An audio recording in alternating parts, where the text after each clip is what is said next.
இத்தாலியினுடைய மரபில் வரக்கூடிய சீட்டுக்கட்டுகள் என்ன இருக்கும் அப்படின்னா 4 டெக் இருக்கும். 4 டெக்கில் ஃபஸ்ட்டு கப் இருக்கும், அதுக்கப்புறம் பென்டகல்ஸ், அதுக்கப்புறம் ஸ்வாடு, அதுக்கப்புறம் வேண்டு.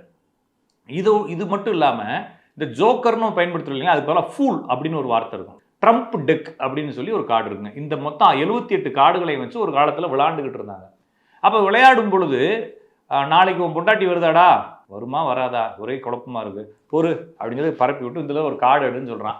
அவங்களா ஒரு முடிவு எடுத்து வச்சுக்கிறாங்க, இந்த கார்டு வந்தால் வரும், இந்த கார்டு வந்தால் வராது. நம்ம ஏதாச்சும் ஒரு முடிவு எடுக்கணும்னா எழுதி வச்சு உருட்டி விட்டு சின்ன பிள்ளைகள் எடுக்க சொல்கிறோம்ல, இது மாதிரி அவங்க கையில் இருந்த பொருள் அதுதான்.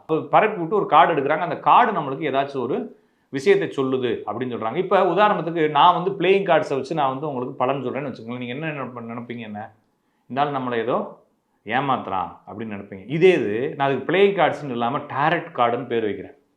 வச்சுட்டு இந்த பக்கம் புகையெல்லாம் விடுறேன், சாம்பிராணிலாம் வருது, கீழேருந்துலாம் புகை வருது, பின்னாலெலாம் புகை வருது. என் கையில் பார்த்தீங்கன்னா கலர் கலராக நெயில் பாலிஷ் அடிச்சிருக்கிறேன், இந்த இடத்துல ஒரு மறு வச்சுக்கிறேன், இந்த இடத்துல புள்ளி புள்ளியாக வச்சுருக்கிறேன், பின்னால் ஸ்டார் சுற்றிக்கிட்டே இருக்குது, கலர் கலராக ட்ரெஸ் போட்டிருக்கேன். அப்படியே ஒரு ரூம் அப்படியே அமைதியாக இருக்குது. அப்படியே 2 மந்திரம் சொல்கிறேன், அப்படியே காடை அப்படிங்கிற கிறிஸ்டல்லாம் வச்சுருக்கிறேன். அப்படின்றப்ப அது என்னதுன்னா அதுக்கு ஒரு ஓகே, இந்த ஆள் ரொம்ப பெரிய ஆளாக இருப்பான் போலகுது, பெரிய ஆளாக இருப்பான் போலக்கூடாது அப்படின்ற மாதிரி இருக்கும். அதில் ஒரு கார்டு எடுப்பேன்.